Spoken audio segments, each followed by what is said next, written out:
Jeannie from Trendy, and today we're going to make a scarecrow wreath. I've got all my supplies and they all came from Trendy, and what we're going to do is put these supplies in a kit that you can buy, all in one purchase. The kit will include a 24-inch burlap work wreath. Now our 24-inch work wreaths measure 15 inches across the widest frame, but with the addition of mesh, ribbon, and so forth, you wind up with a wreath that measures 24 inches or greater. It also will include this scarecrow sign, and it's made out of metal, and it's about 12 inches in diameter, and the number on it is MD0325. I didn't give you the SKU number on the wreath is XX7488W4. Then we're going to also use this burlap mesh. This is a combination product. It's made out of polypropylene and has some jute in it, and it's got some foil, and it's like a natural chocolate and copper, and the number is RY900985. It's 21 inches in width and 10 yards in length. We've got 4 different ribbons that we're going to use. Now, we're going to start out, the kit will have, this first ribbon is a metallic 2.5 inch, it's a kind of a chocolate brown with lime green, orange, and chocolate polka dots. The first 48 kits will have this polka dot ribbon, but then after that, the remaining kits will have this plaid, which is very similar. Our other 2.5 inch ribbon is this metallic squares. And the color is Talisman, and the number is RG017275T. And I didn't give you the SKU on this ribbon. It is RN500391. And then this is just a candy cane, 1.5 inch, and it is candy corn. It's RG017160. And then this is just an orange shimmer that's also 1.5 inches, and it's RW752420. Now the first thing we're going to do the poof technique, and we're going to start on our burlap wreath. I'm just going to kind of get the twist out where I can work with them easy. Of course, you could use other colors of wreath for this project. It wouldn't necessarily have to be, the burlap. And then I'm going to take my 21-inch mesh, and I'm just going to let it fall off in the floor beside me. You coming over to help me? Yeah, I'm going to try. Matt's my helper today. He's been behind the camera, but he's going to come over and help me a little bit. Okay? It's not really. All right. Okay, so the first thing we're going to do, we're going to grasp the mesh 3 or 4 inches from the end, and we're going to attach it to the work wreath. And you can start, on the inner ring or the outer ring. It really doesn't matter. But I'm going to start on the inner ring, and I'm just going to attach that by giving the twist a couple of turns. And then I'm going to take my trusty paint stick that came from Lowe's. That'd make a very good paddle, too. It's like a Walmart stick. Huh? It looks like it's from Walmart. Well, that one is from Lowe's, I think. So I'm going to take that, and I'm going to measure my poofs 10 inches. So I'm going to kind of keep my mesh straight. Go back into the shadows. And I'll gather the mesh up at 10 inches. Just kind of push it up to get it out of the way. Pinch it up, and I'm going to go right to the next twist and secure that in the next twist, and just give it a couple of turns. Yeah, okay. And you can kind of fluff that mesh out now, or you can fluff it later. And then I'm just going to continue measuring 10 inches, and I'm going to put a poof in each twist all the way around the inner circle, the inner ring. Okay, why didn't you just get a ruler instead of getting that? Well, because I have measurements on this that's 12 inches, 10, 8, and 6, and I just liked it because it's got that little handle on it. Rulers can do it. Okay, now I've worked all the way around the inner ring, and I'm back to the last poof. So I'm not going to cut my mesh. I'm just going to measure that last poof at 10 inches, and you can make your poofs anywhere from 10 to 14 inches. Just be consistent. If you start out with 12, keep them 12. Of course, sometimes, there may be a case where you want to put a 10-inch poof on the inside and a larger poof on the outer ring. But we're going to keep ours at 10 for this wreath. So I'm to my last gap here, my last poof. So I'm going to open up the twist on that first poof where I started, and make sure that the poof doesn't come out, make sure that my tail doesn't pop out, and I'm going to lay the last poof down and close that twist back.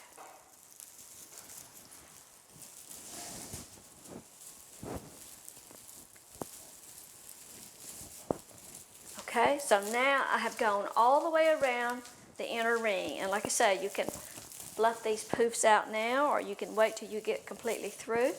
But we're going to pull the mesh up snug, and we're going to move down to the outer ring and go to the closest twist. So we'll start right there. So I'm just going to pull that down to the outer ring and secure it. And then I'm going to start measuring and making a poof to go around the outer ring.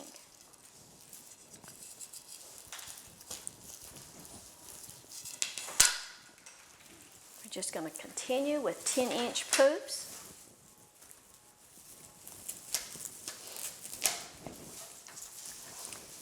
And you can make this wreath. You don't have to use a 21-inch product. You can use a 10-inch and do the ruffle technique.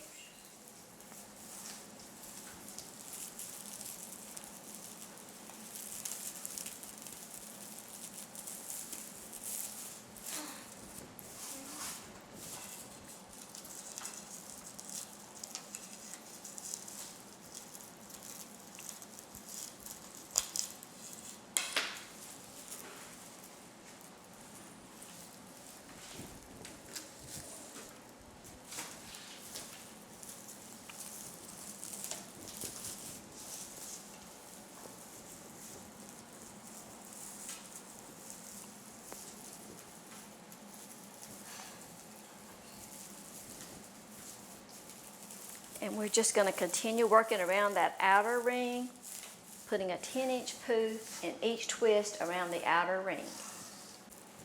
Okay, now I thought I was almost through, but I'm not. Excuse me. That's okay. You can let it run.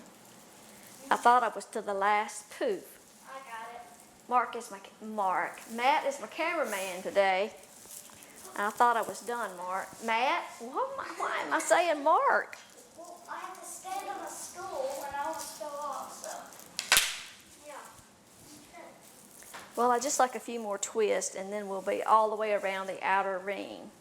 Is that like supposed to be like? Is like the Scarecrow supposed to be like? Is its head supposed to like come out of the middle? His head, we'll put his face in the middle of the wreath when we get ready. We're going to do that next. Okay. Oh, hurts.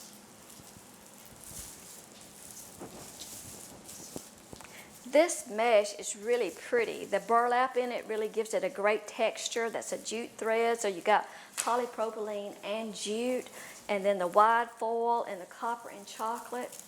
It's really a pretty fall mesh.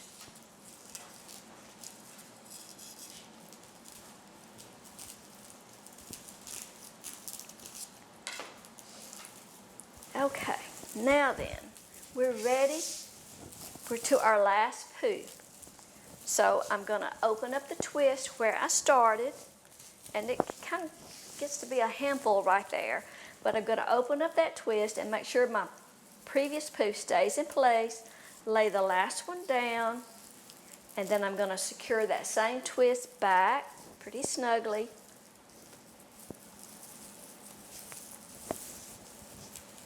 And now we're ready to end off the mesh. So I'm just going to take the mesh and I'm going to cut it, leaving about a 6-inch tail or so.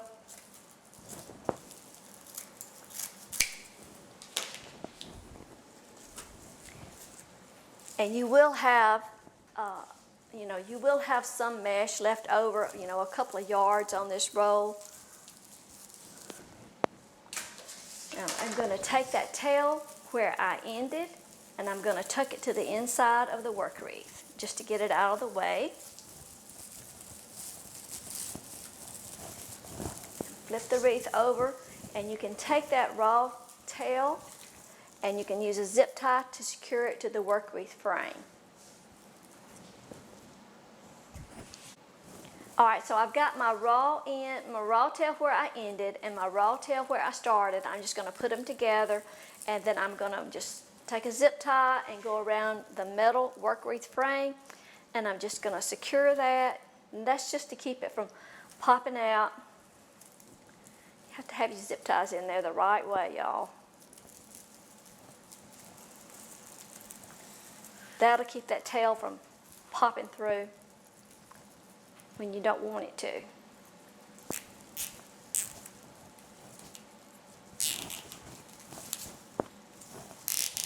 Okay, and then you just cut off the end of that zip tie with wire cutters. Don't use your scissors. It'll dull them.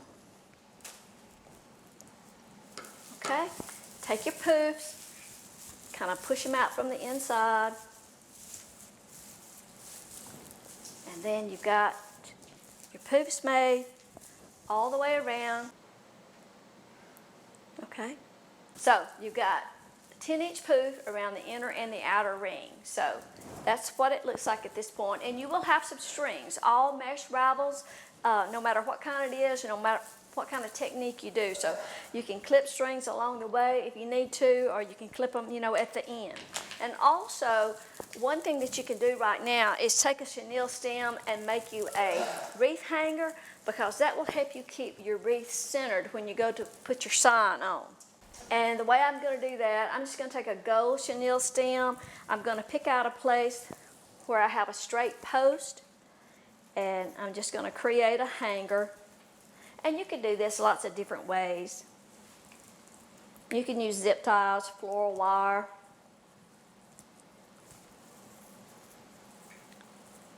But that way, when you hang your wreath up to look at it, you'll have your center always in the same place.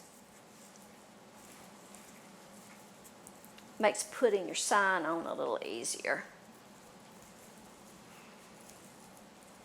Okay, so that's what the wreath hanger looks like. Okay, now the next thing we're going to do is add our sign. And it's made of metal. It's got a tight plastic on it, so let me go ahead and cut that off. And it already has 4 holes in it. So we're going to use a couple of chenille stems to secure that with. Okay. All right, so the Scarecrow face is about 12 inches in diameter. It's made of metal, and it has these 4 little holes. So we're going to position, we want to get the head straight. So that's why it does help to have your hanger in place. And you want to position the face where it's not buried down in the mesh. You want to attach it to the work wreath frame, but you don't want to pull it down so far in the mesh that it's buried in the mesh. Okay, now to attach the sign, the metal sign already has 4 little holes punched in it. So you'll need to use a chenille stem, a zip tie, or some floral wire. And you want to use the full length of your chenille stems, because you don't want to get your sign in there so tight that it sinks into the mesh. You want it to kind of come out to the front a little bit. So you'll just have to adjust on that, and you may have to turn it around from the back to secure it and make it loose enough. You don't want it so loose that it's moving around, but you don't want to bury it into the mesh. Okay, the next thing we're going to do is cut our ribbon strips. And I've got my 2.5-inch ribbons, and I'm just going to put them together so I can cut 2 strips at a time. And there's easier ways to cut ribbon strips, but this is what we're going to do to start with. We're going to cut a 12-inch strip, and I'm going to chevron those tails. I just fold that together and cut on the folded edge away from me. And that makes a chevron cut. I'm going to do that to both ends. It's like a bookmark, kind of. I think the TV's not working right now. So before we cut up any more of our ribbon, we're going to use this as a test strip. So we're going to take our wreath and lay it back up here. And we're just going to take these two strips and we're just going to pinch them together in the center. And then we're going to open a twist. Well, I'm just going to lay that down in the twist and twist it. Okay, I might need to, no. And we'll see, kind of spread those ribbons out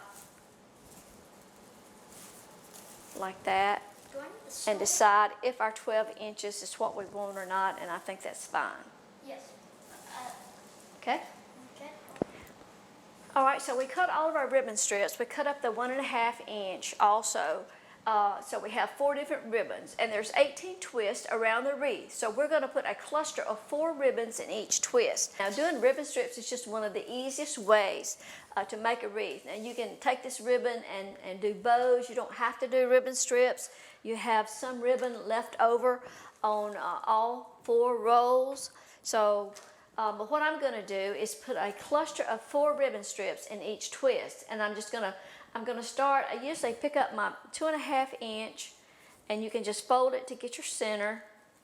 I'm going to pick up a 2.5 inch, and then a 1.5, another 2.5, and a 1.5. I'm just going to kind of alternate those.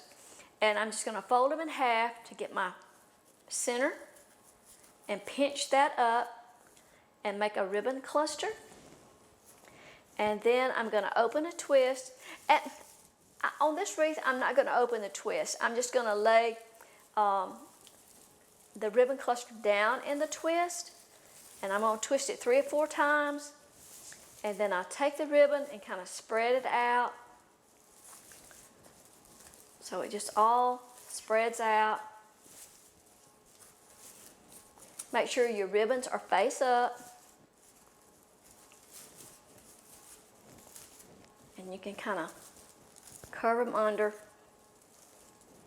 course, you'll have to straighten your ribbons out several times by the time you finish. But that's what your ribbon cluster will look like. And then I'm just going to add, there's 18 twists, so I'm going to put a cluster of 4 ribbons in each twist all the way around the wreath.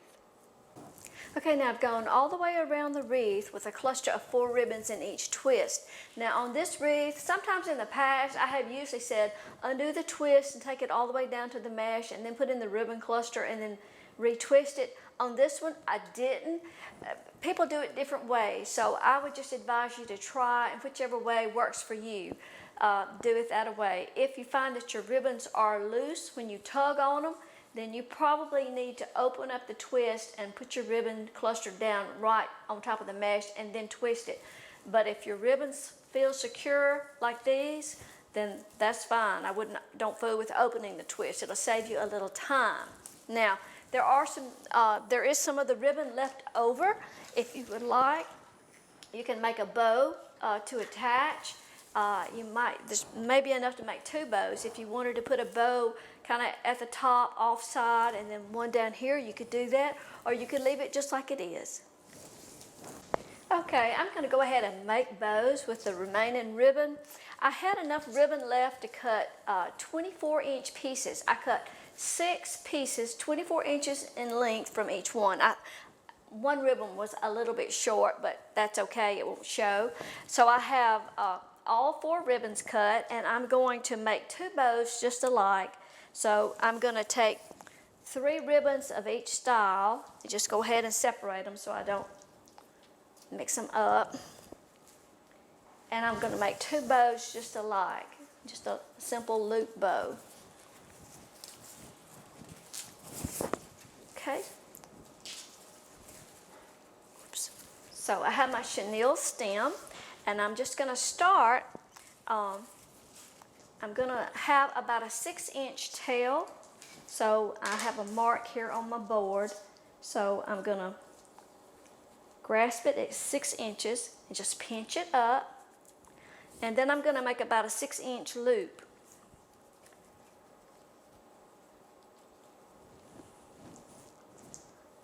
And bring that back and just pinch that. So I've just got a loop and a tail. So I'm going to hold on to that, and then I'm going to pick up a narrow one, and I'm pretty much going to eyeball this. I'm not going to measure every one of these strips, but I'm going to do another 6-inch loop, and then pick up a 2.5-inch ribbon.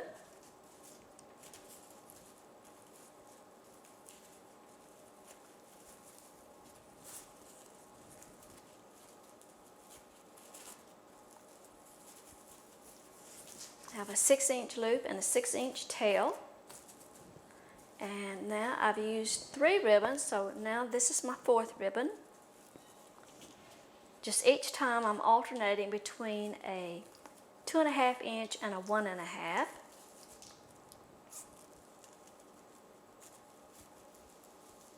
Okay, it gets to be quite a handful to hold. So now I've got a loop of each ribbon, and I've got enough ribbon to make 3 more of these. So I'll just start back over with a 2.5-inch.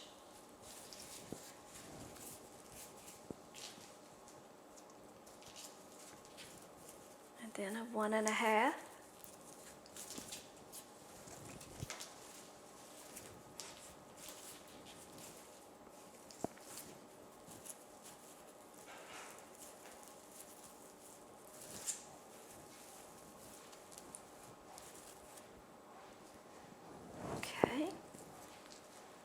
Make sure you have your right side of your ribbon facing. And it doesn't matter. Keep your loops all the same size, but if your tails are not all the same size, that's okay. If the tail links are not all the same size, that's all right. But you do want to keep your loops about the same size. So I'm just alternating each time between a 1.5 and a 2.5, picking up a different pattern. Keeping the loops 6 inches and the tails about 6 inches. And like I say, it is quite a handful. It's just about more than I can hold in my hand. And you don't have to make it this full. You can just always, do a few loops. You don't have to do this many, but I just thought, what the heck, I just use up that ribbon. Okay, so now, I still got it all in my hand. Now I'm going to take my chenille stem. I'm going to go around the neck where I've been holding. I want to get that tight as I can. Just going to pull that real tight. I'm going to take the chenille stem, hold on to it, and I'm going to twist the bow. That's easier than trying to twist the chenille stem. Okay? Now then, I'm going to spread my chenille stem out. And I'm going to, sorry, thought that was somebody at the door. And I'm going to kind of fluff my bow out a little bit, but I'm going to take some of the tails and I'm going to bring them up. I'm going to take the chenille stem and I'm going to bring up some tails from that ribbon, the right side of those ribbons, and I'm going to bring some of those so my tails won't be showing wrong. And like I say, it's quite a handful.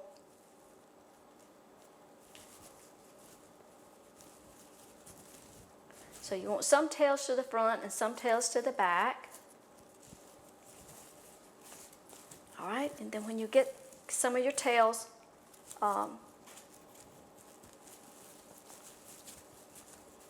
you take your chenille stem, go back under those tails, and twist again.